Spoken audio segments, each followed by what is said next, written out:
Okay, here I am, the day after the hamfest. Come on, little doggy. I know you want to jump up here.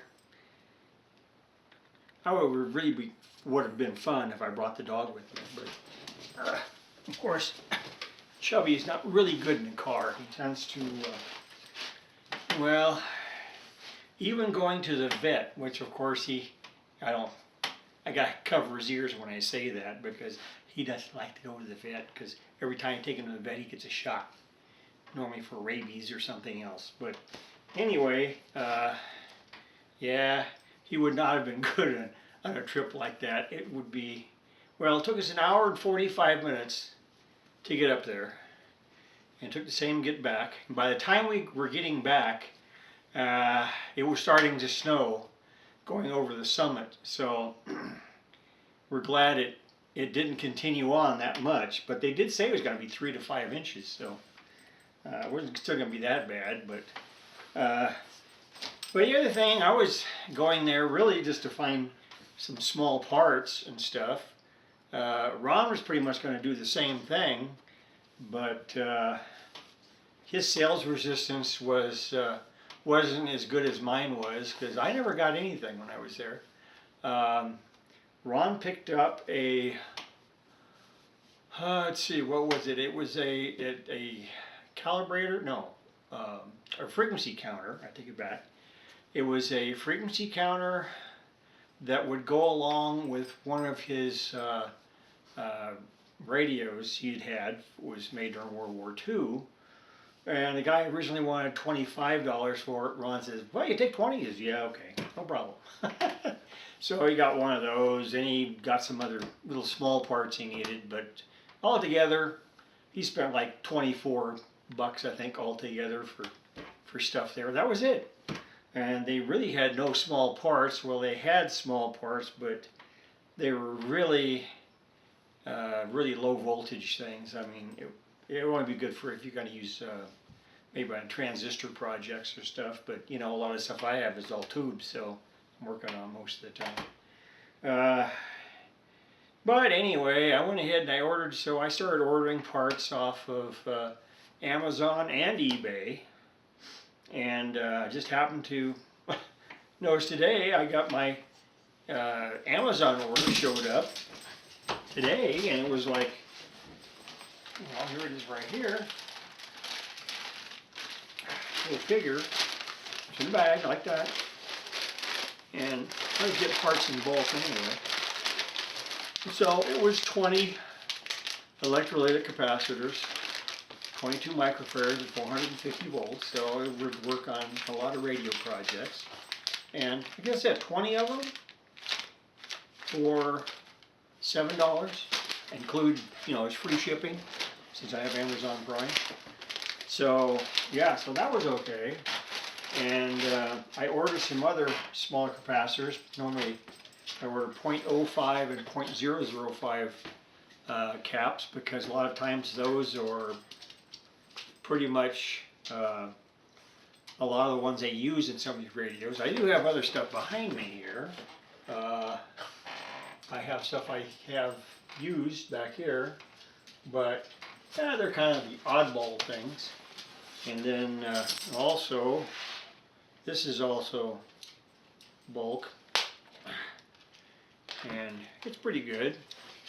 And it is a bunch of transistors, and they are all marked with a label there on top. And so those are pretty cheap. But also what I like to do is I use my label maker I use, and I just have batteries in it right now, and so I just plug in what I need, hit the print button, and you can't even hear it, but it's coming out. And then I've got a little cutter right here on the top. And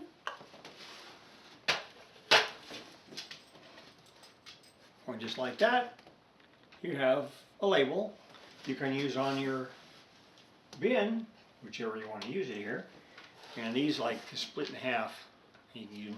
So I just cut that down and we use that. But yeah, that's a lot of the things, problems we have. Is I have all kinds of bins. Oh, and he wants to come back up again. I have all kinds of bins, but a lot of them where I have just parts and I don't even have any labels. For instance, one like this, I have got no labels on it at all because they're so big. I mean, and they're all pretty much either potentiometers or switches, like this. So, but it's all the big stuff. And for the smaller parts, I use these smaller bins. They got the separators in them if you want to use them, but normally I use the full length of the plastic bin inside there anyway. But so yeah, you need to do some practical stuff as far as getting stuff done, so you aren't searching around for parts all the time. That happens to me a lot, especially with the amount of bins I have. Yeah, this is only one little tiny thing. I mean, this is the one that's like half empty compared to some of the other things.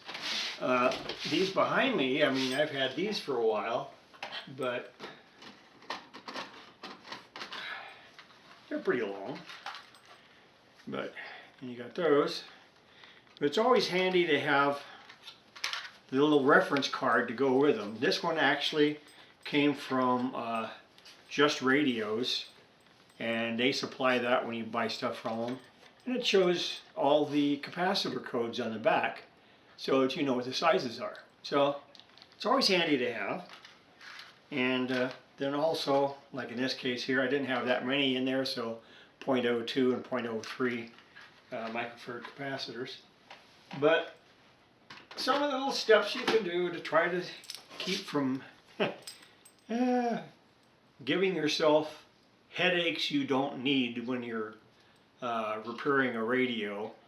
I don't know what I'm going to do with these other things here, like my little Tesla coil project, that one, and then the bigger one, that one. I don't know what I'm going to do with these things. I guess I'm going to pack them away in a box somewhere until I want to, I don't know, maybe one of these days I'll see if a stray spark can blow up something. I don't know. But yeah, so I just want to give you a little practical thing here on just labeling and what to do and what happened. And if you guys get a chance, go to my brother's channel, Ron Da Silva, and Ron is working on that monster transmitter he has. In fact, he had to send one of the shafts he had to send to a machine shop because they were supposed to be 2 sections and it was just a really sloppy fit. I guess the keyway had loosened up inside over the years, and so to keep it from being super noisy, he actually went to a machine shop and they said, yeah, we can do it for you. So he's already spent a bunch of money on that too. I think it's like another couple $100 for a machine shop.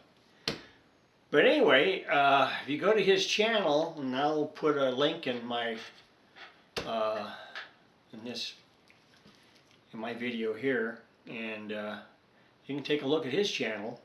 He doesn't have that many subscribers, but he does have a lot of different projects he's worked on.